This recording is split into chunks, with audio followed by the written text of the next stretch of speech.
What is good, movie fans? Welcome back to the Just Another Movie Guy podcast. I am extremely sorry that it has been so long since I've done an episode. Things have picked up quite a lot recently, and as the world is kind of getting back to normal, I've been back doing a lot of side projects and a lot of work, and I always said to myself that if this podcast became something that I was stressing over, that I was going to take a step back, and unfortunately that is what I've had to do. So I'm sorry I've kept everybody waiting for this episode, but we're finally here, we're finally back recording new content for the podcast. And yes, this is a good time to be doing so because the cinemas are finally back open. Me and Danny went to our local Cineworld the other day and we watched Harry Potter and the Philosopher's Stone, which was a great experience, apart from the fact that I messed up the movie time and we got there half an hour later, but it's a good thing we've seen that film about 1,000 times, am I right? If you've managed to go back to the cinema recently, let me know in the comments section what you've been to see and how happy you are that the cinemas are opening, and let me know what you're excited to see soon, because as we all know, all the new movies are coming out soon. And whilst we're on the subject of new movies, James Bond, No Time to Die is on the top of my list of things that I need to see before I die, and and that's due soon. I think November. I'm not sure. It keeps getting pushed back, but we're getting there. We're getting close. But on the subject of James Bond, today we're going to be talking about the 007 James Bond franchise, which I'm really excited to get into. I bought the box set of the 4 Daniel Craig era films, which regrettably are the only films that I really know that well from the 007 franchise, but we'll get into that later. You can send me hate in the comments for not knowing everything about Thunderball and Dr. No. We're going to jump into this straight away today, but before we do, I just want to turn your attention to the amazing artwork done for this episode. It is an incredible piece of art. I'm going to link artists in the description, things like that. If anybody is an artist and wants to contribute some art to the Just Another Movie Guy podcast, please get in touch.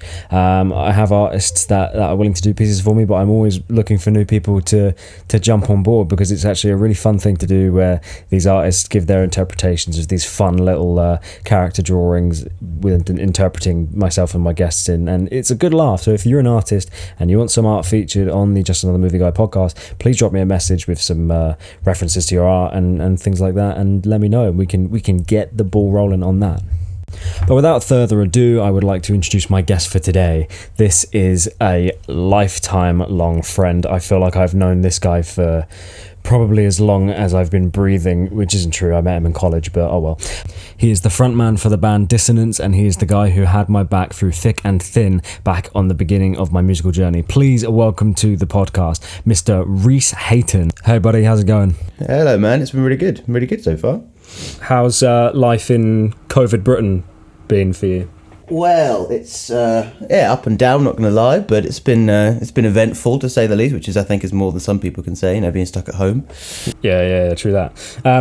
So I was on Facebook today and I saw that you guys, Dissonants, have posted that you've hit 200,000 streams on Malice in Wonderland. Congratulations. Yeah. Thank you very much. You're in the big boy numbers now. Like, I'm honestly, I'm fucking stoked for you guys. Like, that's amazing. Thank you very much, man. Yeah, it's a surprise. That song just kind of, it didn't stop getting huge without sounding too braggy. It's just like, the best. It's a strong track. And I mean, what was it, your first track that you put out? It was the first track on the second EP, yeah. So we had one EP beforehand that was kind of written by a bunch of people, and we just kind of put that out there to say we're here. And the second EP was the one to kind of showcase what we were about and where the sound was going, and we kind of riffed off that.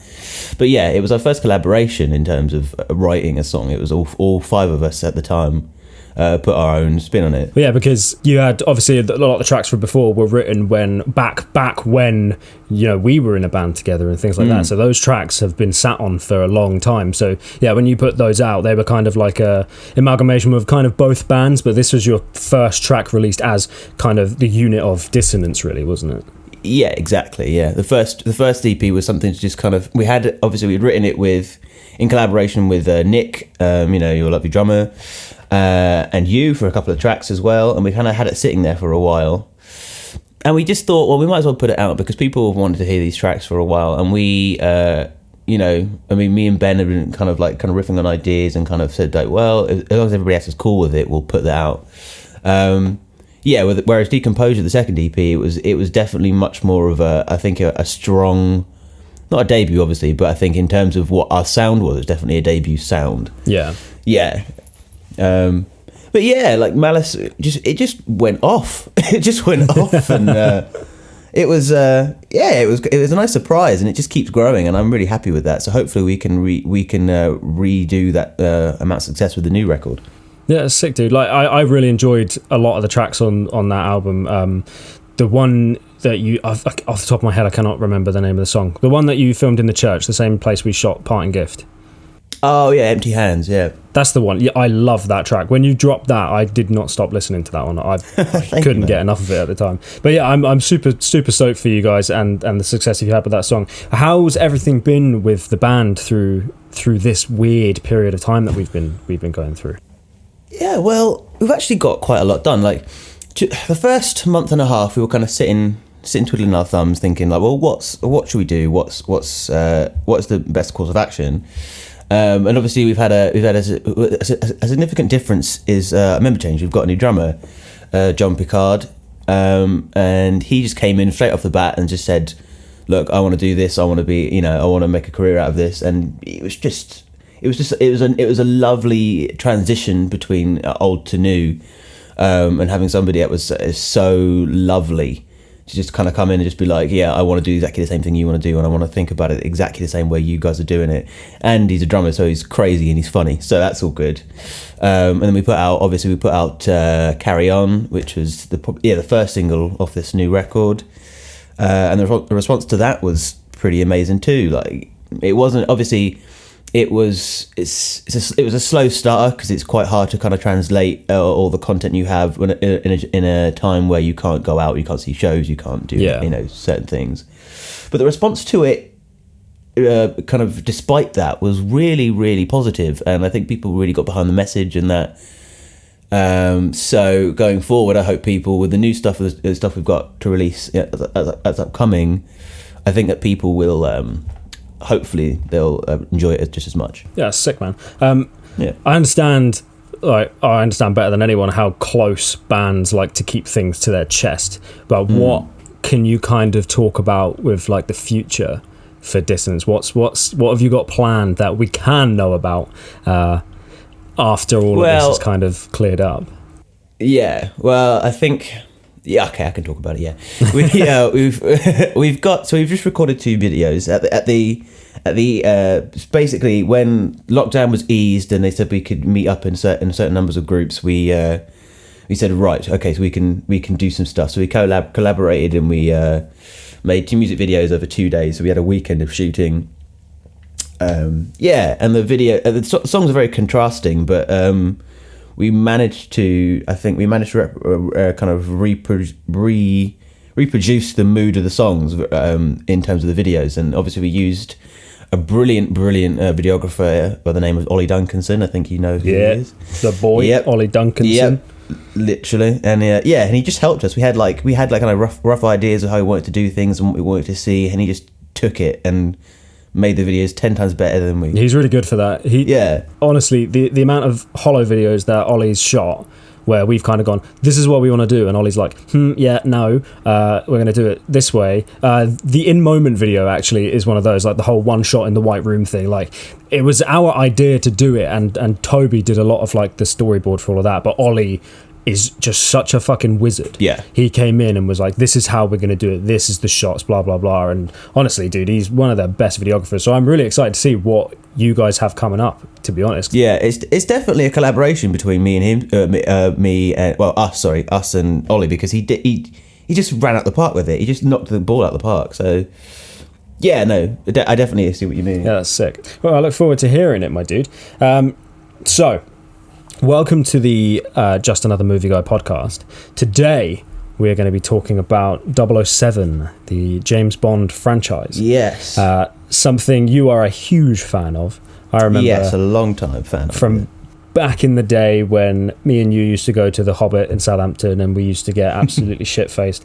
And there was one night, and I remembered this yesterday, where you came back to mine afterwards at like 5 a.m. and you were like, have you seen the trailer for Spectre yet? And I was like, no. And we were like hammered, and we got it up on YouTube, and we were watching the trailer for that, getting all hyped for it and stuff. And like that seems like eons ago. Like that feels like such a long time ago. But a lot of things have changed. Sorry, absolutely. No, you're all good. Absolutely, like so much has changed since then, and I think that was what 2015. No, not 2015. When did Spectre come out? 2016 maybe. Something like that. Maybe early 2016. I'll research it and I'll cut it into this podcast after we finish recording. But yeah, despite it being such a long time ago, like I remember how much of a Bond nut you are. So when I wanted to talk about these films, you were the first name that came into my head. My disclaimer right now for everybody listening is I'm not that much of a Bond nut. Like I loved Casino Royale, the Daniel Craig one, when it was released, and that kind of sparked like a little bit of a love for these films. So I've seen a few of the Brosnan ones, I've seen a few of the Sean Connery ones, but I'm not that big on the old films like you are. So today most of the focus is going to be on the Craig era of films, which I bought the Blu-ray for in preparation, and me and Danny sat down and watched all 4 films in a row. Literally non-stop. Impressive. Which is an interesting experience when you watch them back to back, I have to admit. Yeah. But yeah, so let's dive straight into this and let's talk about Casino Royale. Yeah. Where does Casino Royale sit for you with these 4 films? Like, is it the best of them all, like a lot of people say it is? Is it the worst, like a lot of people say it is? Where do you stand with Casino Royale? Casino Royale, I think, out of the 4 Craig films we have, I think will always be the best, to be honest, because it has everything you want from a Bond film. Interesting. Everything. See, I find it like that. I'll let you elaborate a little bit more in a second. Yeah. I find it interesting that you say that, because a lot of people really didn't like this film when it came out, because that it was kind of reinvented what Bond was in a way. For better or for worse, I really liked that, but I'm interested to hear like why you think it's the best, considering you're such a nut for the old films, you know. Yeah. Well, when originally it came out, and I heard they were kind of rebranding. Well, no, not rebranding, kind of It's like a soft reboot kind of thing. Yeah, reboot. They're kind of soft reboot of him. You know, obviously Casino Royale was meant to be. It was the first book that Ian Fleming wrote, and it was the first mission that Bond kind of goes on, and he's assigned his 00 license to kill. When it came out, though, I didn't like it. I mean, the scrutiny that Daniel Craig got when he was announced as Bond. Blonde's not Bond. Yeah, I remember that. It was such a massive kind of a slap in the face for him, I think. But he definitely proved him wrong with that film, because, you know, it is one of the only Oscar-nominated, I think maybe actually no, Oscar-winning Bond movies there is. Really? I think that says, yeah, I think so. I think that says a lot about it. But I like it now in hindsight when I watched it again when I got older, is because it has everything it needs. It has the classic elements, it has the new elements, it has an emotional depth to the character rather than him just being, you know, a man in a suit with a cocktail and a gun. Yeah, that's what I thought when I watched it the other day. I think it was the first time I've watched it in probably about 3 years or so, and I was like, shit, this film's really like weighty on the emotional front. Like it's kind of like Bond's journey to becoming the Bond we know, and the damage that he's suffered to become that person, you know. Yeah. Like by the end of the film, I was like, I do not remember feeling this sorry for Mr. Craig. Yeah, you're not meant to empathise with a character like that, because, you know, he is a murderer, you know, for the government. But this is the thing, you know. I love those kind of these introspective kind of cuts that they have throughout the series as well, but especially in the early days, because without referring too much to the classic films, as you said, you're not a massive fan of them, or you know, there was a film. I have about 3 favourite Bond films, because they're all kind of they all stick to the kind of the script, they all stick to the book. But the 6th film, the 6th film, On Her Majesty's Secret Service, a lot of people don't realise that film it's not well perceived, because the actor who played him was an Australian guy who had absolutely no experience acting before. Okay. He had done a chocolate commercial in Australia, went to England, got his hair done like Sean Connery, got a suit like Sean Connery, and blagged his way into a meeting with the producers. And then when he met the director, he said, "Yeah, I have no experience." And the director went, "If you keep your mouth shut, I'll make you James Bond." So he went, okay. And he made a film, and it's one of my favourites, along with Casino Royale. But at the end of the movie, I mean, it's been 40 years, so it's spoiler alert. But he actually gets married. He actually gets married in the movie and in the book. He gets married to the daughter of a mob boss that helps him throughout the film. Okay. And about 10 minutes after they leave their wedding ceremony, he stops the Aston Martin, takes the flowers off the car, and then his arch nemesis drives by and shoots her in the head. And the film ends with Bond crying into a dead corpse in the front of his car. Wow. And it's like, yeah, and it's like, oh, this... So that's kind of like the same-ish ending of Casino Royale. Like, there's a lot of influence there by the sounds of things. Exactly, with Vesper, yeah. Exactly that. So that's one of the reasons why I like the character so much, because it does invest a little bit more than just him on a mission. Do you know what I mean? Yeah, and I think that's something that these four films, do quite well. After watching Spectre the other day, it was the first time I've watched that in quite a while, and they harken back to a lot of the Vesper storyline and what we see at the end of Casino Royale, and they keep those themes quite well, I think, even though Skyfall is kind of the one film that's a little bit alien to the other three. They still manage to keep this storyline in the back of your mind, so when you're watching it, you are constantly relating to why Bond is the way he is, why he's such a prick to everybody around him, and why he's so full of hate and wants to just kill everyone. Like, it makes sense, and I like that they're kind of harkening back to that storyline a lot more. But on that line, obviously at the end of Spectre, he goes off with the girl in the really nice car, and it's kind of like what you were just talking about with Her Majesty's Secret Service. It's kind of got that ending, but only like happy, I guess. Yeah. Which leads me to wonder what is going to happen in No Time to Die. And I haven't looked too much into it because I don't really want to. But I am curious to see what they're going to do with No Time to Die. But I want to talk about that in a little bit. I want to stay on these four films for a little while now. Quantum of Solace. Let's talk. Yeah, Quantum of Solace. It got a bad reception. It still does. It still has a bad reception. And I don't particularly understand why. Because, well, I know I do a little bit. I understand. I think, obviously, with the success of Casino Royale, I think to try and replicate that or kind of reproduce that in a direct sequel, which is rare for a Bond film.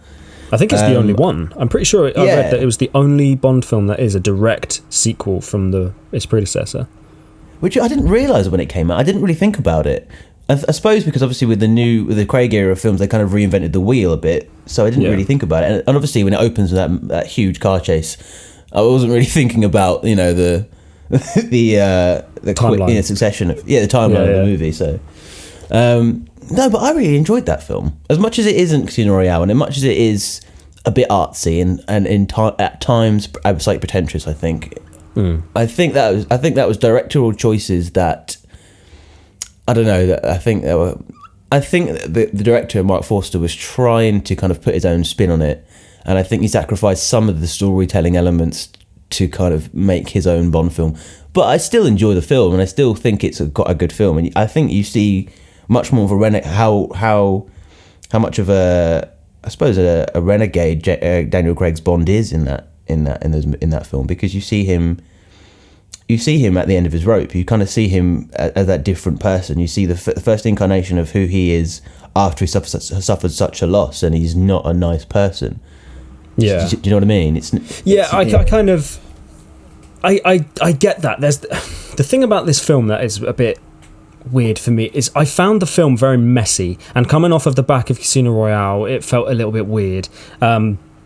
There's a lot about this movie that I do like, and I like what they do with the character of Bond, where he does become, kind of like you said, he becomes this renegade, and he's just off the rails, and we see him in Skyfall a little bit more honed in, because that ultimately that is what the whole first act of Skyfall is about. It's kind of him re-establishing who he is and what he's actually supposed to be doing. But Quantum of Solace, when we literally watched it straight after Casino Royale, so there's no better time to watch it, really. The first 10 minutes are really good, but it feels messy. It feels like I don't know. It's hard to explain. Like, I know what you mean. I do know what you mean. The one thing I do think about this movie is it feels like it took the criticisms off of Casino Royale, where everybody said it's not Bond enough, like it's too serious and all of that, and they kind of went back down the roots of the old Bond films where it was a little bit more tongue-in-cheek. Like, there's every kind of chase in this film that can possibly be done. There's a boat chase, there's a car chase, there's a plane chase, like there's everything. And the finale of the film is in a glass hotel which is exploding, and Bond is fighting faceless, nameless, camo-clad army men. Like it's the most old school Bond thing that they could have done, but I think they didn't execute it well enough because it feels a little bit disassociative from the first film of this era of films, if you know what I'm saying. It's not necessarily a bad film, but it just feels a little bit lost in what it's trying to do. Yes, I agree. I agree with you. I think in my anticipation of the follow-up from Casino Royale, when it came out, especially I was younger, I didn't really have that much of an introspective view, but I think watching it now, I remember when I went to the hospital about 3 years ago, actually, and I broke my arm, and it was on the TV, and obviously you're waiting there for quite a long time, and it was on the TV. It was something to kind of like focus my attention on. And I do agree with you, it is a bit messy, it is a bit kind of, it feels like almost it isn't complete. It's one of those films, one of those Bond films where you just kind of go out thinking, it was good enough for a Bond film, but it wasn't what I expect from Bond. But I don't think you can hit the mark every time. No, definitely not. Yeah, and I think the director as well. I think the directorial choice for that film was a bit of a mistake, and I think they kind of, I think they worried about that, and then they tried to. I think they tried to kind of forget about Mark Forster's role in that movie when they hired Sam Mendes, because I think Sam Mendes' vision was very traditional, but also kind of forward-thinking, but it served the plot very well. Yeah. And I think it also helped that Sam Mendes and Daniel Craig worked together beforehand, so they had a very good working relationship. Yeah. However, I enjoy it because it is so rough. I enjoy it because it is a different thing. I enjoy it because it is such a step away from what you expected to come and what you expected to be. And obviously, I am biased because I am a huge James Bond fan, and even, you know, I've seen all the movies, and even the ones I sit here and go, ugh, you know, I hate that film. I take away something from it. Do you know what I mean? Yeah. But yeah, I think there is a precedent there for why people don't like it, and I think there's a precedent for why people do like it at the same time, you know. So there's a difference of opinion. I think it's always going to divide opinion, I think, that film. Yeah, of course, I agree with you. Like I said, it's not a bad film. Like when you compare, like, you know, there's some really crappy films out there of the same kind of genre, like the Bourne film that came after the third film, the one with Jeremy Renner. Like that's the same kind of spy espionage genre, and that's god awful. I would rather watch Quantum of Solace over that any day, you know. And like you said, there is a bit of a soft spot, even though I'm not that much of a Bond nut. For these films, there is quite a soft spot, so I can kind of look past it for the better sequences. Like there's the sequence that sticks with me in that movie is when all of the as you find out in later films, it's all the Spectre organization, isn't it? And they're all at the theatre, and they're all kind of having this shady deal going down in the under the cover of just an audience, and he stood in the rafters and he's listening in, and it's such a Bond thing for him to be listening into this conversation. And I can't remember off the top of my head what he says, but he interrupts the conversation and gives his opinion, and it's just so brushed under the carpet, and he says it so blasé, and everyone just starts getting up and walking out. And when we were watching it, me and Danny were like, yeah, they're just like, oh shit. Yeah, we were watching it and we were like, that is the best thing he possibly could have done. Like that's what makes Bond so fun. Like it is a mixture of like the spy espionage genre with a little bit of comedy, and the way it's played very casually and not so campy like it used to be, but very tongue-in-cheek, you know what I mean? Yeah. Then that's exactly. Those are the elements I really enjoy about all of these films. But going off of Quantum of Solace, obviously the follow-up to that was Skyfall, which in my opinion is a fucking masterpiece. Really? I actually think watching it the other day was the second or third time I'd ever seen the film, you know. And I remember watching it the first time and really enjoying it. When I watched it the other day, I think as a movie, like if you take away the Bond aspect of it, I think as a film it is absolutely incredible. Yeah. I think you put Bond in it and you put it in that franchise, and it becomes a little bit, there's a few issues. I don't think major issues, but there are a few tiny little issues with the film. But in retrospect, I think the film is absolutely fantastic. And I'm guessing that you have a slightly different opinion on that. Well, yeah. To be honest, it was the first Bond film that came out that I didn't go to the cinema to see in my lifetime. Not because I didn't want to. It was just because it was just not on my agenda at the time. Because I think I was probably at that point in my life where I wasn't really focused on Bond. So I bought the DVD. Do you want to know a really really fun fact, real quick? Mm-hmm. I've never seen a Bond film in the cinema. Really? I've never seen a Bond film in the cinema. That's why when No Time to Die was pushed back, I was so sad. I was so upset. Because it was going to be the first one I'd actually seen in theatres, and like obviously you can experience these films really well in a home cinema, a home theatre situation, but it was the first film that I was going to see in the cinema. But anyway, carry on. It's fair enough. The first film I saw was Die Another Day, and that was an awful film. So it's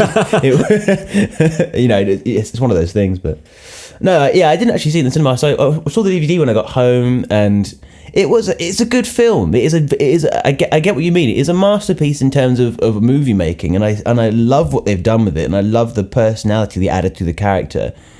Again, in terms of incorporating his family home and incorporating who he was as a child. And incorporating M a lot more as well. She played a pivotal role in that movie because it was. Well, it's her film, really, isn't it? Yeah, it's about her. It's her big send off. Yeah, and I think if any M deserved that, I think it was Judi Dench, maybe Bernard Lee as well, but obviously he died before they could. Judi Dench she's just so good though, isn't she? She's amazing in these films. I love her. Like, I want her to be my grandma. Yeah, literally. Funnily enough, off topic a little bit, but I saw a TikTok of her grandson, like, FaceTiming her. Yeah, I've seen these. They're fantastic. Yeah. They're so good. It was so funny, man. She was just like, what do I do? And then he did a collab, like the TikTok dance, whatever it is. I don't know, I'm too old for that shit. But, like, I saw that, and I was just like, I love that so much. Yeah. But yeah, she's incredible, and yeah, like you said, Skyfall, it's her film, really, isn't it? And I think there's that scene in the courtroom when she's testifying for MI6 and all that, and there's a really emotional beat behind it, and it's that moment where when you first watch it, you think that's where she's going to die, because this film's setting it up heavily, and you're like, Bond's just been tricked by the villain, and it's all building up for this moment, and when he busts into the room, you're like, oh shit, this is where it's going to go down. And then everyone starts fucking shooting at each other. It's incredible. And even though she doesn't die there, you still know it's happening. You know it's going to happen because they're building towards it. And the emotional stakes are so high. But yeah, it's her film, essentially. And I think that's what I like about it so much. Because there's kind of this family arc, and they lean towards M being kind of the only family he really has left in that film. It's one of those films where I love what they did with it. Don't get me wrong, I do love what they did with it. But as you said, there are a few issues with it, and I think they sacrificed a few logical points in that movie to kind of make this perfect movie. And obviously, you can't make a perfect film. Well, some people have tried. Coppola is one of the people that got close. But anyway, well, I mean, have you seen Empire Strikes Back? Well, exactly. Do you know what I mean? I mean, I was thinking The Godfather, but that's a perfectly good example. Empire Strikes Back is one of the best films in the world. So there's a few logical points that are, I think only a pure Bond nut would pick up on. Which I'll probably get into a little bit, but in terms of storytelling and in terms of what they tried to achieve with that movie and what they succeeded in achieving, I think that really kind of reinvented the wheel with it. I think people kind of forgot about how kind of poorly received Quantum of Solace was with that movie because it became such a thing. Oh, fun fact, by the way. Go on. At the end of that movie, in the last 3 minutes, you find out what M's real name is. Do you? Yeah. When Moneypenny gives him the box that she left him with a little British bulldog. Yeah. All right. If you pause that movie, you can see her name. Interesting. You can see her name on the tag. Yeah. I'm not going to give it away. I was about to say, don't say what it is, because I want everybody listening to this to go and do that. And do you know what? I'm going to do that after I've finished recording this review, and I'm going to send you a picture when I find it, because I need to know. I got to know. Well, that's cool. I won't give you the name. But remember in Casino Royale when he breaks into her house and he goes, "Yes, I didn't realize M stood for this," and she goes, "Utter one more syllable, I'll have you killed." Right? That's actually quite significant. It's quite significant. So yeah, right. It's a little bit of trivia there for you. Nice. I like that. Yeah. So what was I talking about? Yeah. So the logical points that I picked up in Spectre was basically in the first. It was a setup of the film. Right. So obviously they're chasing a hitman or an assailant that has names of British agents undercover. Yeah. That was lifted literally from a a real life event. I remember I think it was MI7 lost the names of our undercover agents across the world. That happened about 2 years before the film was released. Interesting. Okay. Yeah, and I remember hearing Jonathan Ross before he got fired from the BBC saying that's probably the world's worst Bond plot. And they used it 2 years later. I know it's a bit of a MacGuffin, you know what I mean? But I was like, okay. Okay, straight off the bat, I was a bit like, all right. And then when he gets shot and he kind of falls off the train and he ends up in the river, it doesn't make sense to me, because the first thing you see is one of his colleagues dying. All right, you see in the first opening segment of that film, you see one of his colleagues dying in the chair, and he goes after the man who killed him. Yeah. And it makes you want to believe that, you know, Bond is doing this because he also cares about this man. It's his job, but he also cares about his friends. He gets shot. He falls off the train, and he ends up in the lake. And then one thing I do like about it is the fact they didn't really kind of play the audience as dumb. They just kind of, after the credit sequence, they kind of had some stuff in London, and they kind of moved Bond into the shack where he was living with that girl, just drinking beer and becoming a crazy person. I like that. But I thought, so the plot says that he's going to go after this man because he cares about him and he wants to get his job done. He gets shot and he goes, actually, nah, fuck it. I'm just gonna sit in a shack and like get pissed. And then he sees MI6 blow up, and it's kind of like, oh no, I care about it now again. Do you know what I mean? It's a bit like his loyalty kind of wavers, and I think you could put that up to the fact that he's probably a mentally disturbed person at this point. But I just thought, like, there is a lack of believability there for me. So flipping that on its head, actually, I have a differing opinion for that whole thing. I feel like yes, you are right in the sense that he's going after this because he's on this kind of revenge plot. He's trying to do what he's supposed to do for the people he works for and works with and his colleagues and team and all that. Yeah, but I feel like it's more of a character beat where as soon as Bond is shot, if you look at it from this perspective, I think it makes sense. As soon as Bond is shot, even as he's falling, maybe he sees that as an opportunity to kind of get out.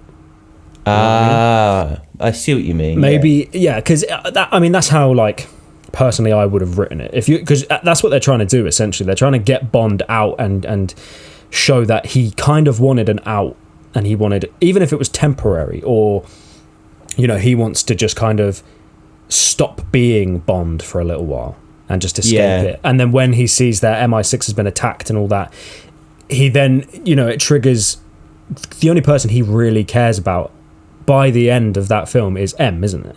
Like, he hasn't yet met I can't remember the girl's name in Spectre. Madeline. Obviously Vesper's dead.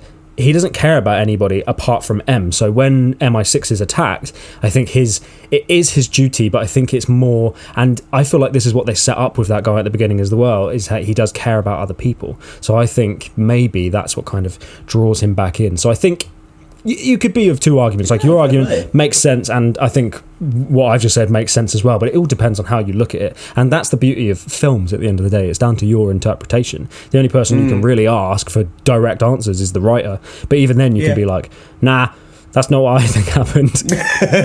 Yeah. I think, well, that's actually quite a good interpretation. I never thought of it that way. I never really took into account the idea that obviously, the film is about M and he does care about her. And obviously so does the villain in a very twisted way. I never really thought about that. That's quite an interesting point there. I will give you that. Actually. Yeah. I'm gonna watch that. I'm gonna watch the film again. I got it on DVD. I know. I'm gonna watch it. I think I'm gonna put it on after this. You know, I really like that film a lot, and I want to know what M's called. yeah. It's quite a surprising name, actually, because you don't really realise it. It's just there. It is just there, and nobody's picked up on it. And I was like, Matthew. Like, name's like Mark. Ruth or something. Okay, so Spectre. So obviously at the beginning of this I spoke about how me and you back in the day got really, really hyped for this film. Where do you sit with Spectre now, after kind of the dust has settled? Because there was so much controversy about this film, not in the sense of like anything to do with the filmmaker or anything like that. It was just a lot of people were like, I hate this film, and a lot of people were like, actually it's kind of good. Like, but I remember a lot of people not liking it, and all the reviews on Letterboxd and IMDb and Rotten Tomatoes and stuff, the audience didn't receive this film well. But I don't really know why. So I see Bond films as two different ways. I see Bond films as sticking to the story, having a really, really good story and kind of reinterpreting that for the big screen. And then I see the other side of Bond, or Bond movies especially, where it's focused on big set pieces, big scenes, kind of, sticks to a formula, but that formula works, and generally that kind of ignites some fire into the series. I think they tried the latter with the Spectre, but kind of ended up falling on deaf ears because,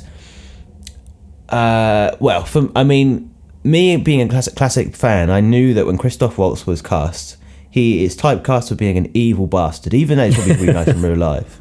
Yeah. He's an evil character. He's always been an evil character, aside from Django Unchained, where he was. He's very good at playing a villain. I've got to give him that.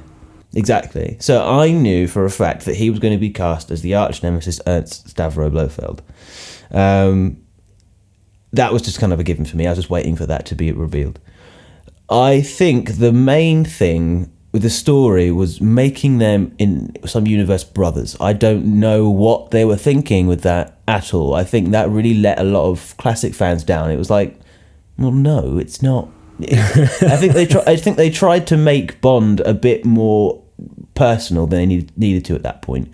Right. I mean, as much as it is a personal story, and Daniel Craig's Bond is different, I think making his arch nemesis, as Christoph Waltz says in that movie, the author of all his pain, the guy he grew up with, and him not having any inkling whatsoever, and I know Bond isn't really based in reality, but I think it's more based in reality than some films. Like, I'm not shitting on Marvel, but say Marvel movies, you know what I mean? They're do you know what I mean? So the possibility of him becoming one of the best MI6 agents in the world and his brother becoming one of the biggest evil geniuses in the world, it's not very realistic to me. No, yeah, I understand what you mean, and actually now that you've said it, I do agree that it is a little bit. I think what you're trying to say, and what a lot of people probably thought, was that it was that classic character. Maybe if it wasn't that classic character and there was this same story happening with maybe an unknown, like a new character, it might have worked a little bit better. And then maybe in the sequel, follow up with maybe Blofeld being behind it, But I do understand why that would kind of ruffle some feathers a little bit. I just thought whoever writer wrote that just thought was on some kind of drug. I just thought they were high as fuck, and they were just like, "What? Let's make him his brother." Yeah, and everyone was just like, "That's sick." And I was just like, "Well, no." But it's really. Also we live in this world now of writers, and I've done a lot of studying and writing because obviously that is a passion of mine. Nowadays, people are very desensitized to villains. And I think this does go for the last sort of 5 years as well. Like, a villain being a villain isn't good enough anymore. Yes, and I understand what you mean, yeah. To an extent, I do agree with that because it's been done so much. When someone's just a bad guy, like, look at the Marvel films, for example. You've got all of these films where the bad guy is just a bad guy, like, Ant-Man and films like that, where it's you don't remember the bad guy. Like, I can't remember the bad guy in Thor 2. I know he's played by Christopher Eccleston, but I don't know who he is or what he's doing because he's just a bad guy. He's just there as a plot device. Yeah, Infinity War was so good because the bad guy had a character and you actually understood what he was doing and you empathised for him. Not that you empathised for Christoph Waltz's character in Spectre, but I think they were trying to go down that route of we need to give him a reason for doing all of this.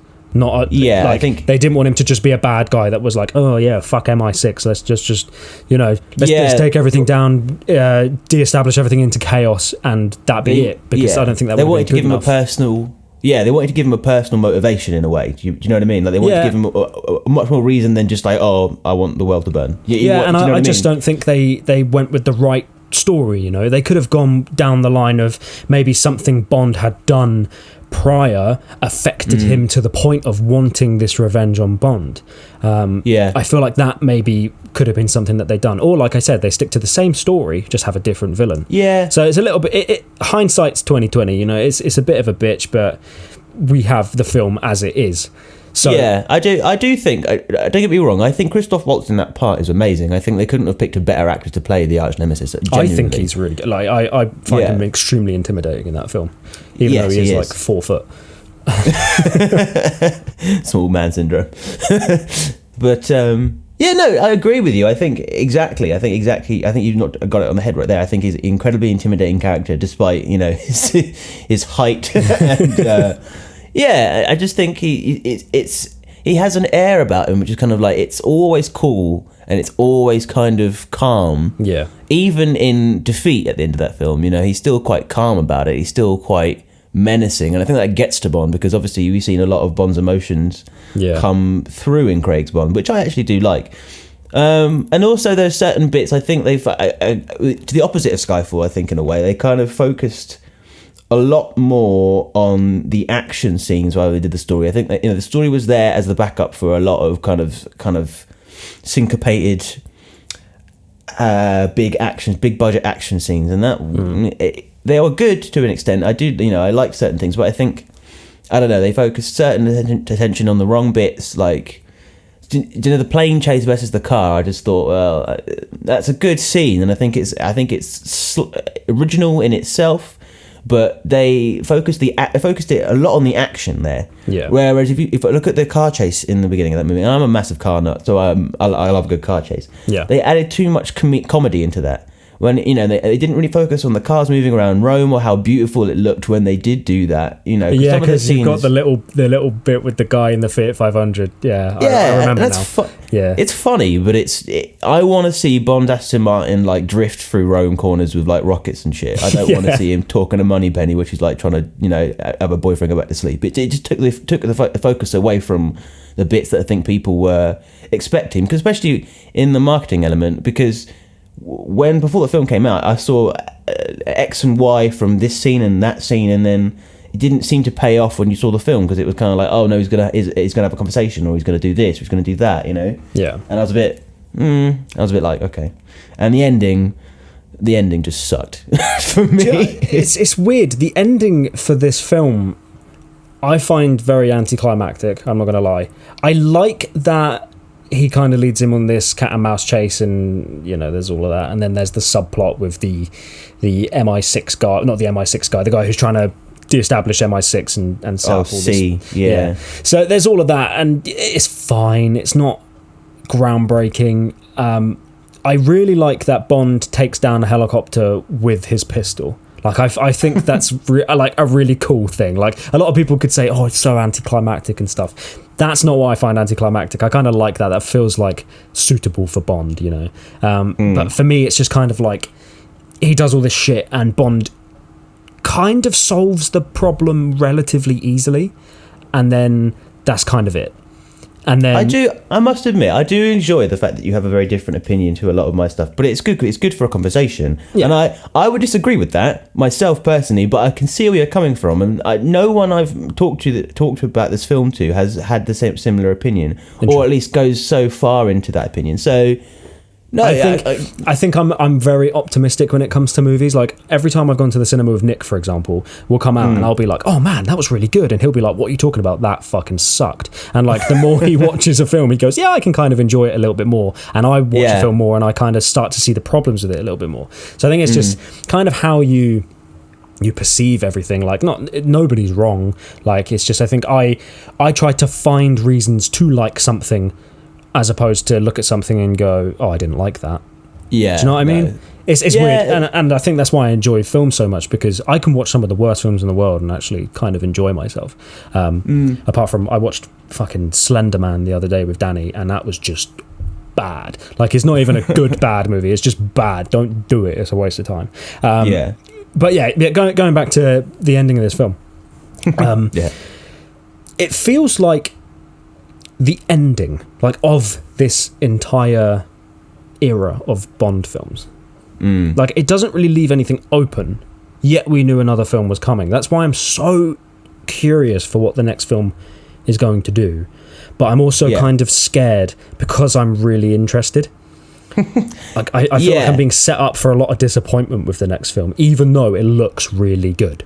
Yeah, I know exactly what you mean. My hope for this movie is that they kind of, well, especially with, was it Cary Fukunaga, I think the director's name is. I hope that he does.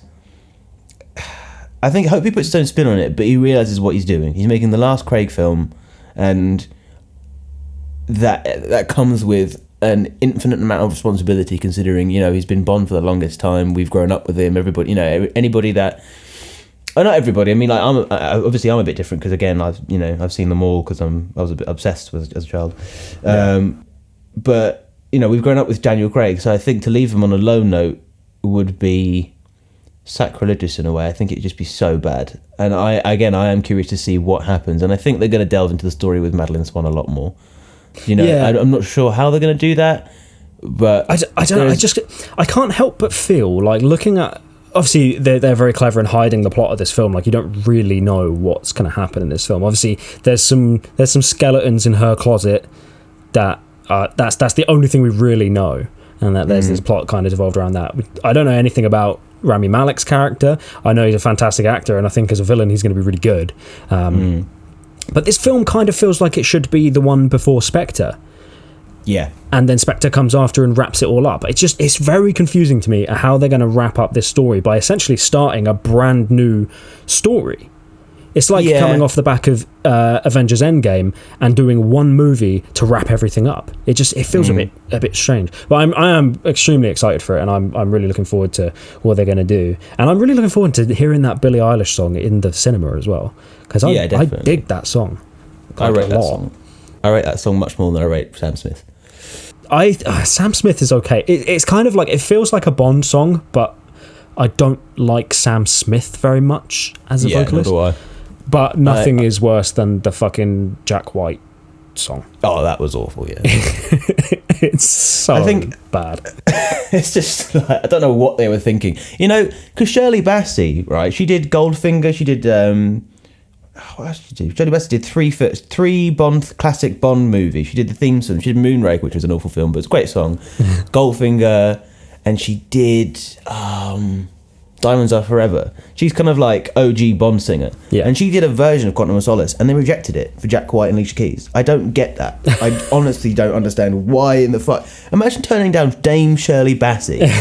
Do you know what I mean? It's like, nah, love, ain't good enough. What? Yeah. Do you know what I mean? Yeah, we've got Jack White. We don't need you. Yeah, I don't know. It's not good. Every time I watch Casino Royale, though, and I hear that Chris Cornell song, it makes me really sad. I have to say. Like, what a tragedy. And what a song as well. Me and Nick still listen to that religiously on tour when we're doing the drives. I love that song. I love everything about that film. I especially loved Chris Cornell's delivery on that song, because he just encapsulates the mood of the song so well. And that vocal, man. We've got to move on because I'm going to cry. So we're talking about, obviously, the last Craig film being No Time to Die. So... here's a subject that a lot of people like to argue about, and there's kind of a bit of a racist background to this one as well, if you understand where I'm going with this, is who do you want to see cast as the next Bond? Obviously, it could be anyone, and there's a lot of people that would suit the role really well, and the reason I bring up the racial thing is because Idris Elba, as I've talked about a lot, to play Bond, and personally I think he would do a really good job. I understand why some people are like, that's not Bond though, because in the Fleming novels Bond is described as a white guy and all this shit, but I don't care. It's like Doctor Who being a woman. I don't fucking care as long as it's good. If you want that Bond, read the book or watch the old films, you know. I think that's quite a good view on it. Yeah, I think he'd be really good, but there are also some other people that I would like to see do the role. I would love to just watch a whole bunch of films that I could just make up and see all these different people playing Bond. Who do you want to see play Bond? It's difficult. I've thought about this a lot for a long time. I agree with you. Idris Elba would do an amazing job. I really do. I think I'm a traditionalist upon traditionalist. I think, you know, obviously Ian Fleming wrote him as Scottish/French and British Etonian orphan. Yeah, I think they'd have obviously, as much as I think that, you know, there's no denying that Idris Elba could do a good job. I think they're going to have a very hard time incorporating his backstory into, you know, his ethnicity. Sorry, I think as good as he would be, I think the idea of having him change race or change background or change story for the sake of it, I think as good as that can be, I think it could also backfire. It could amazingly, but I think I can't help but think if we had a little bit more of a progressive audience for the Bond films that could accept possibly completely rebooting the franchise again and completely starting Bond from scratch, maybe keeping the fundamentals, but maybe his backstory and all of that, changing it a little bit, not drastically, because obviously you can be a Scottish orphan and be black, but yeah, of course. But I don't know. I think it would be cool to see. I think I just really rate him as an actor, and I can hear him saying the name's Bond, James Bond, with that husky Idris voice and with that glint in his eye, like it just sells it, you know. And I want to watch Idris Elba beat up shady bad guys. Like, it would be really cool. But have you seen Luther? I know it's a bit of a side note, but have you seen Luther? I haven't. I've only ever heard good things. It's amazing. I watched it about 5 times. It is like the darkest series in the world. I mean, well, yeah, no, it is. I think it's darker than Breaking Bad. I do think it's dark. It's one of the darkest things I've ever seen in my entire life. But it is so good. Like, you come out of it crying. You do come out of it crying. But dude, I come out of everything crying. I get so emotional. Anything that's like TV and movie, just anything slightly sad. I think Luther, you watch season 1 and be like, I can't do it anymore then, because it's just so dark. No, yeah, but I think Idris Elba would be a good one. I think Idris Elba would be a good guy. I think Henry Cavill would be quite a good choice. I think he would do a really good job, you know. Have you seen Mission Impossible Fallout? I believe so. Is that the one where he's on the Burj Khalifa and he has to like run up, but there's like suction pads? No, or is that one before? That's Ghost Protocol. The Fallout's the one that has most recently come out, and it's got Henry Cavill and he's got the mustache, the one that they had to CGI out of Justice League. Oh no, I haven't seen that then. If you, it's on Netflix and it is really good. He plays he's part of the CIA in that. And I won't give a lot away because it is a very good film. I think he has kind of a few little Bond elements in there. You can kind of see it a little bit. But he's an American CIA agent. He's very guns blazing. There's a scene where he literally cocks his biceps before he goes into a fight. So that's not very Bond, but you can kind of see it. You can kind of see it in a way. And The Man from U.N.C.L.E. as well is a really good film, and that's kind of along the same lines of the espionage spy stuff. So I think he would do That's exactly what I was thinking. Yeah, I was basing my opinion off that film because I love that movie. I do love him in that. I think Michael Fassbender would make a really good Bond. Yep, I agree. I think Tom Hiddleston to a degree as well, actually. This is a weird one because, yes, I think so, but I can't see Tom Hiddleston in a fight without a big staff. Do you know what I mean? I just feel like, obviously he can bulk up, he can beef up, whatever, for the role, but as he is at the moment, I cannot see vocally, and like the way he carries himself, I can definitely see him playing a Bond. But I don't know. He did a series not long ago. He did like a British limited series, a British drama where he plays a spy.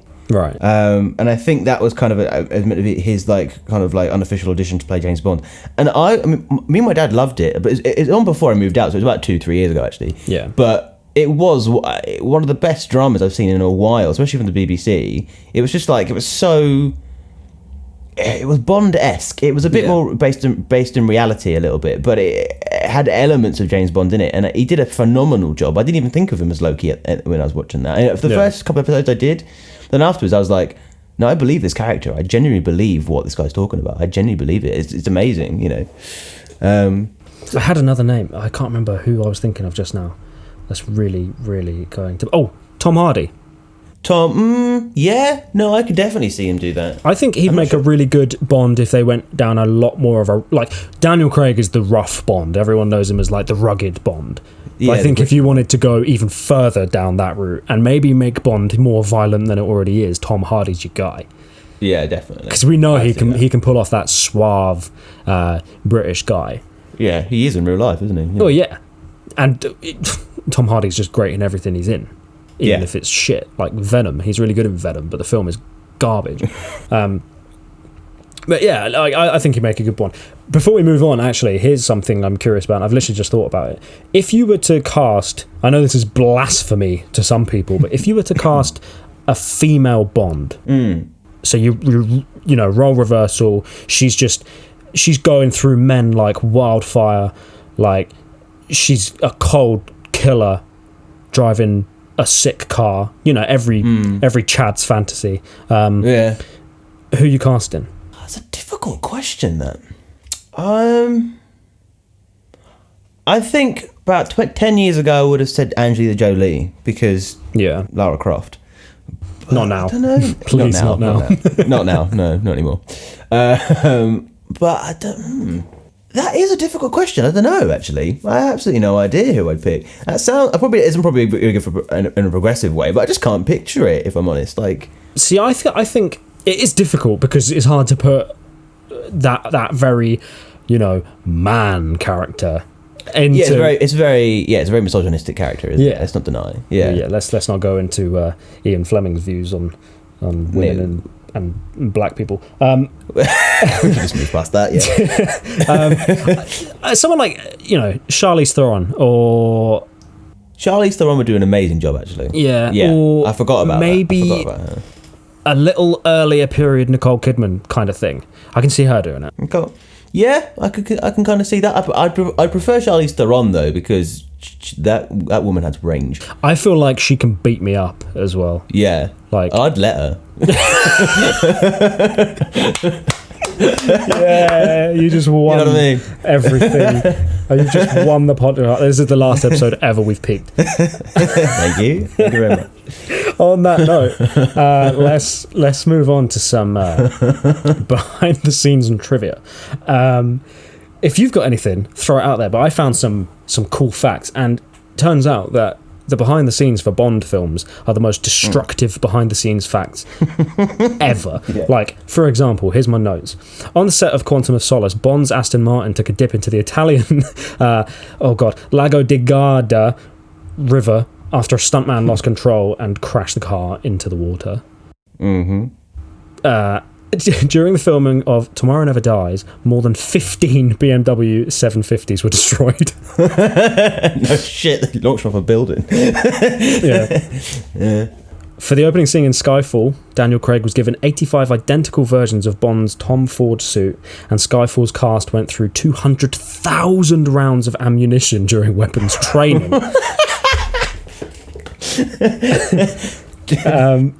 And the other one I have, and I know a lot of people know this is a fact, but I feel like I have to throw it in there because it is a very cool fact. Casino Royale, the 7 barrel rolls completed by the Aston Martin DBS set the record for the most barrel rolls assisted by a cannon in film. And I think it hasn't been done since with a practical car.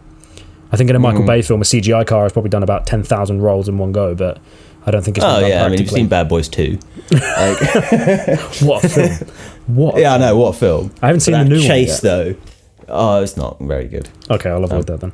To be honest, I mean, on a side note, I did get the experience was ruined for me by a woman on a phone the entire way through the cinema, so I wanted to hit her. I didn't though. Obviously, I would have wanted to throw the phone. Actually, no, I wanted to throw the phone. No, exactly. Yeah, I'm not going to put that on the internet. I would not have hit her. I would have reported her to the appropriate authority. Yeah, exactly. I just wanted to throw the phone, and she was like, "No," but she didn't listen to me. She just, was on her phone, updating her Facebook, saying, "I'm watching this movie on her Facebook feed." I know. I was just like. This is why socially distanced cinema screenings are going to be amazing. Like when they were like, we're going to have to seat you and your party 2 seats away from other people. I don't think anyone in the world went, oh no, really? I have to sit away from strangers? Yeah, exactly. Do you know what I mean? Like I'm living for it. I love late night viewings and weekday viewings because no one's there. Yeah. I love a midnight screening, especially when me and Danny get all excited for Star Wars, go in our fucking Star Wars jumpers, and she falls asleep during the film. Despite starring in 7 Bond films, Roger Moore actually suffers from hoplophobia, which is the fear of firearms. Yeah, that's true. I did know that. Really strange. He hates guns. He hated guns. Rip. Yeah. It's quite an odd thing considering, but actually, it's an odd thing considering he played Bond, but not so odd to the fact that his Bond was incredibly comical. Yeah, he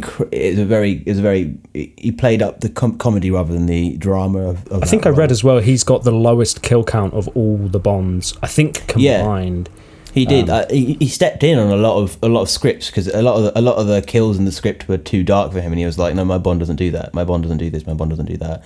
And I respect him for having creative control over his version of the character. But yeah, he was very. I think considering how comical he was, I think if you'd read up on that, you'd see that, or at least you'd think that he was quite difficult to work with. But I think he had a lot more. He was I think he had integrity for what he stood for, and exactly, that's something to be respected at the end of the day, isn't it? Definitely. So Daniel Craig reportedly has a deal with Aston Martin to have any car he wants straight off the factory production line at any time. Reportedly, I couldn't find anything that said that was true, but I wanted to throw that into the podcast for speculation. And if that is true, I want to cry. I don't even drive, and I want to cry at that. Because I just own the car. Exactly Aston Martin. You know, the reason I'm into cars, I'm into action movies, I'm into anything is because of Bond, and I want an Aston Martin.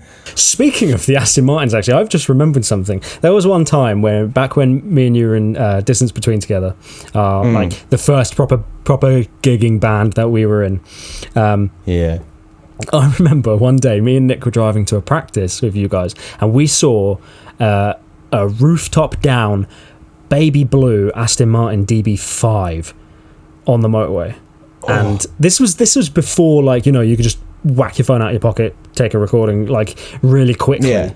So we didn't get the proof, and we turned up to practice and we told you, and you didn't believe us. You were like, no, you didn't. You were like, no, you didn't. You did not. And I now, in my old and wise age of 25, I believe that you were actually in denial. And you knew that we'd seen this car, because I have seen it since. I'm pretty sure this guy lives somewhere in Hampshire. I've seen it since, and I remember you were adamant. You were like, nope, it didn't happen. You did not see that car.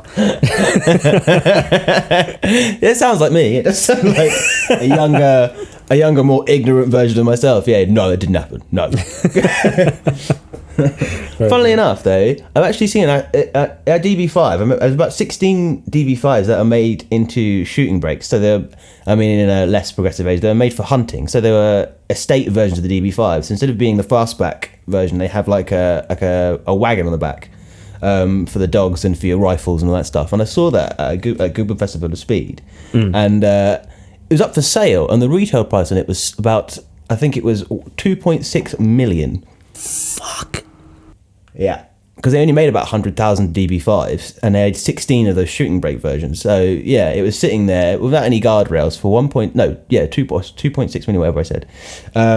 Just sitting there going like, yeah, you want to buy it if you want. I was like, who has like, a couple of mil in a back pocket and change? Be like, yeah, I want that. Do you know what I mean? At Goodwood, like, probably a lot of people actually. Oh yeah, true. Actually, to be honest, I've seen quite a lot of famous people there. That's true. Yeah, I think I've been once and didn't really know what was happening at the time. I'd like to go again. I have more of appreciation for cars nowadays.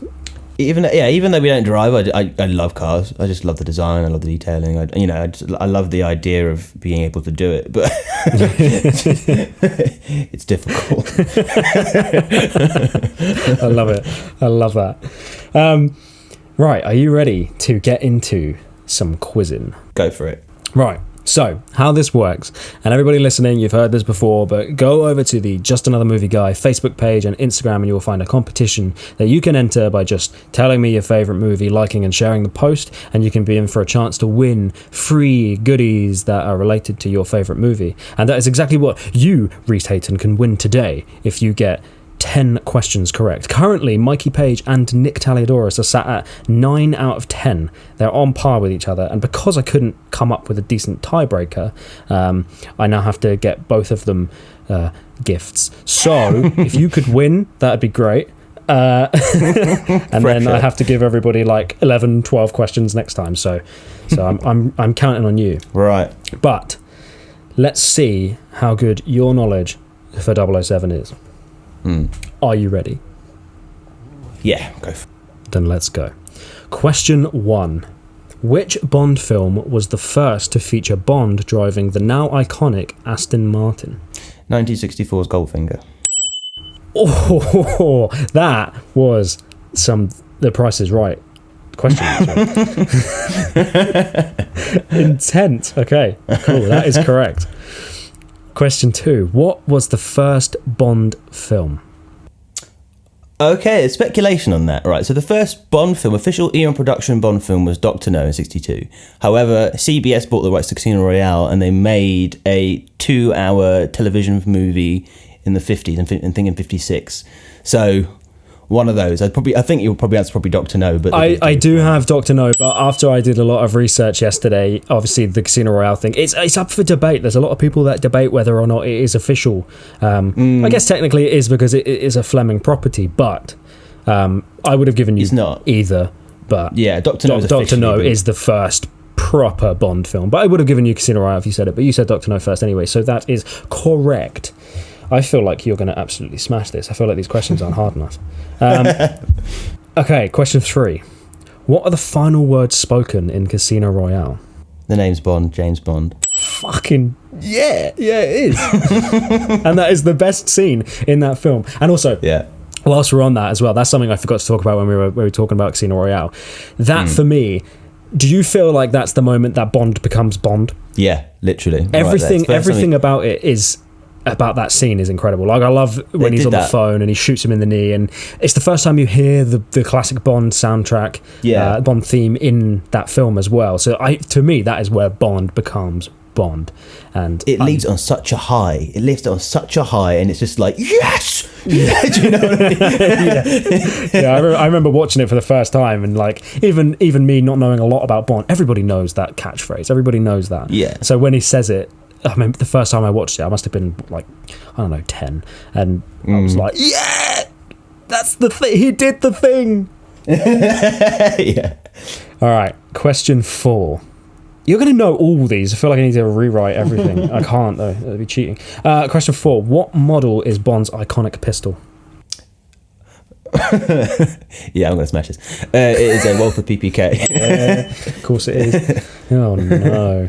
I've already literally a couple of these questions the next 2 questions I'm going to fire through because you've already said in this podcast exactly the answer to these questions. So question 5, how many kills does it take to be promoted to 00 status? 2. Of course it is. Question 6, what does 00 status mean? You were issued a license to kill. Yep. Oh no. For any of my future guests listening, I apologise that you're going to have to answer more than 10 questions to be in the running for a winning prize.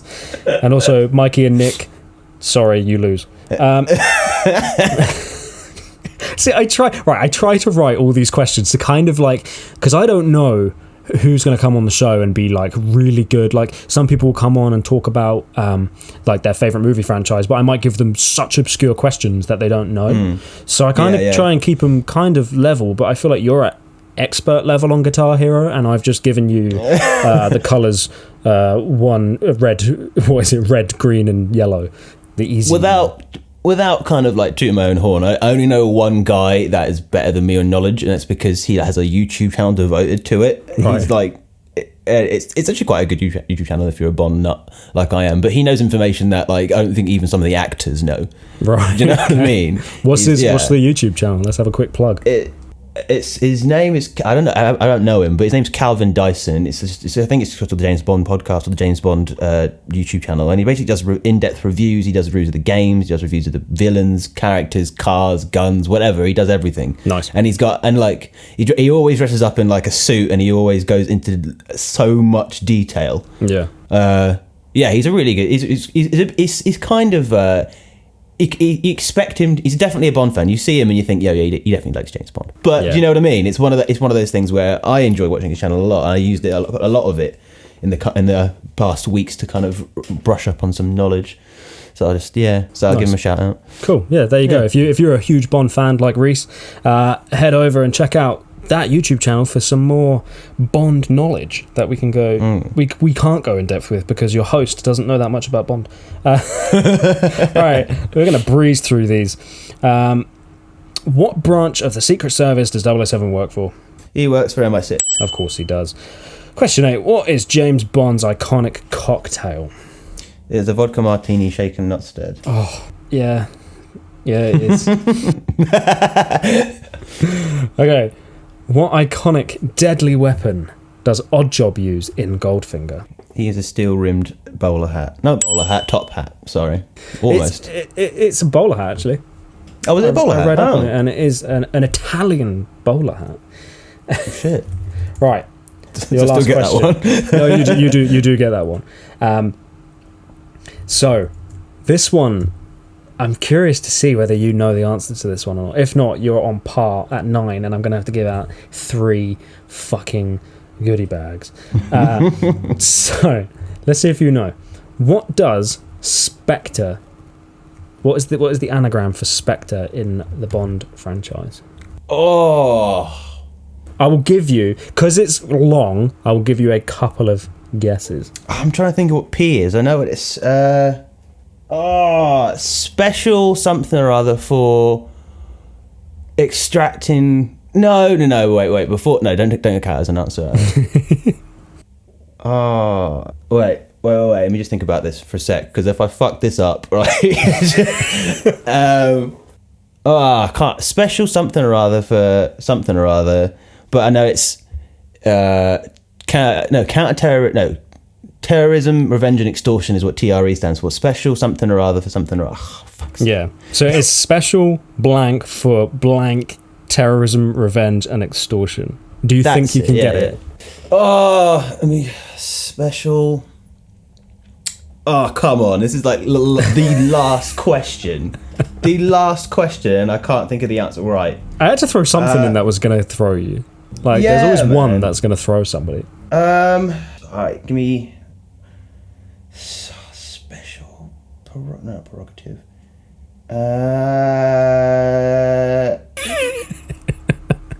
Wait, it's coming to me. Oh, wait, no, wait, right. It's not branch, is it? It's not branch. No, I'm gonna have to give up. I'm gonna have to give it up. I can't believe I'm doing this. Wait, no, I don't. No, wait. Counterintelligence, terrorism, revenge and extortion. Special SP equals E. Special executive for counterintelligence, terrorism, revenge and extortion. He's done it. He's fucking done it. It is. There you go. I knew it would come through in the end. It took about 5 minutes, but I got there. I'm so happy. I'm so happy for you. You did it. And I'm so happy that I don't have to give Nick stuff. Yes, Spectre is an acronym for Special Executive for Counterintelligence, Terrorism, Revenge and Extortion. My fucking God, dude, that was great. I am shaking. I was like, I can't lose this one. I'm sweating. That was amazing. I feel like I just watched Broadway. Very good. Well done, dude. You got 10 out of 10. So you are now in the lead. You are currently in the running to win a James Bond goodie bag. That's going to be fun to buy. And I'm excited. Yeah, so unfortunately, Nick and Mikey Page are now out of the running. They can take that up with you, and I'm just going to sit here smug. And unfortunately for my future guests who may or may not be listening to this, you now have to answer 11 questions because Reece has just smashed 10 out of the ballpark. So life just got harder for you. People are going to hate me now. They're going to be like, dude. Right, Reece, thank you so much for coming on the show, dude. It has been an absolute pleasure talking to you about these films. I have made the decision recently to do reoccurring guests on the show, so when I wrap up season 1 and season 2 comes around, I'm going to get some of the same people on to talk about movies. So if you're happy to and you want to, you can come back on the show in the future if that sounds like something that you'd be interested in. Yeah, man, absolutely. This has been really, really fun. And I just want to thank you for giving me the opportunity to kind of sit there and talk about my Bond knowledge. No worries. dude, that's why I started this show. I understand a lot of people love, not all movies, but love people love talking about films, and I love talking about films, and I kind of wanted to have this medium for people to be able to talk about films without feeling like they're boring people. Do you know what I mean? Like, yeah. Like you need that kind of outlet, especially in the world we live in at the moment. People need a little bit of escapism. So I'm really glad that you've enjoyed yourself. I've really enjoyed talking to you today. It's been an absolute pleasure. So thank you so much for coming on the show. Same here, vice versa. Thank you very much for having me. Thank you. Guys, thank you once again for tuning in to Just Another Movie Guy.